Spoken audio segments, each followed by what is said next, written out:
It is 5:30 in the morning and I am ready to teach my first session.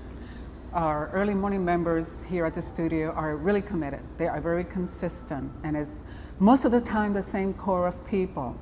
Now I'm sure that they're not always crazy about coming in this early. It is not realistic to expect to be motivated every single day. It's not going to happen. But just because you're not motivated and you don't feel like it, it doesn't mean you don't get it done. Well, I have been told that I have to listen to my body and I just think I should take a day off, a day of rest. Yes, we should listen to our bodies, but we also have to be very discerning about what the body's telling us. Because the body doesn't want to do anything difficult. The human body doesn't want to be made to feel hunger. The human body likes comfort. He wants to live in spa mode 24/7. Now, motivation is a feeling, we know this, and like any other feeling, it comes and it goes. It's great for giving you that initial momentum, but what happens when it's not there, when it's not around, and you just don't feel like it? Motivation is your why. It's always good to keep that in the front of your minds, why you started something. I gotta put gas in my car, even when I don't feel like it. Why? Because there will be consequences if I don't. And there are people right now in their 50s, 60s, 70s plus, and they can tell you that they are living the consequences of not having made exercise a consistent part of their lives.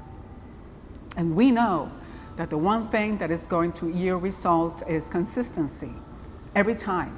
But consistency is a byproduct of being disciplined. This is the one trait that you really want to cultivate. Doing it when you don't want to do it. Discipline is not an emotion. Discipline is character. Excellence is character. Integrity is character. These are the qualities that will help you be a successful person, not just with fitness goals, but in every area of your life. Discipline, excellence, and integrity. So how do you build discipline? Let me tell you how I have built, and I continue to build discipline. There are still some things that come up that I prefer not to do, but at this point in my life, I have learned not to get pulled into an argument with myself. You know those. I have built discipline, number one, by pushing through, doing what I'm supposed to do without thinking about it, without looking for excuses, because after a while, you see this clearly. It's always the same excuses, always the same pattern. But the same pattern and the same excuses keep you in the same place. There is never any progress. This is where the whole thing falls apart. This is why you don't get what you want. Stop and go, stop and go. If anything, we are consistent in our stop and go. Now, to me, building a foundation of discipline is the same as building self-respect. If I knew an individual who said he or she was going to go to the gym and didn't do it, said he was going to stick to a certain diet, didn't do it, promised to meet me in the morning for a workout and didn't show up, after a while, I would lose trust in this person. I would see this individual as not being trustworthy, as being unreliable, and I would lose respect for this person. It's the same with us. Sometimes we struggle with confidence, and often the root of that lack of confidence comes from a lack of self-respect. You know you don't do the things that you said you would do. You feel like a fraud. You can't depend on yourself. You self-disappoint. Now think of people that inspire you, that impress you.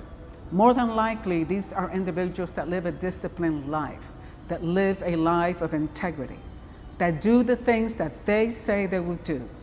They have control, they have agency. They don't get pushed around by motivation or no motivation. They get things done.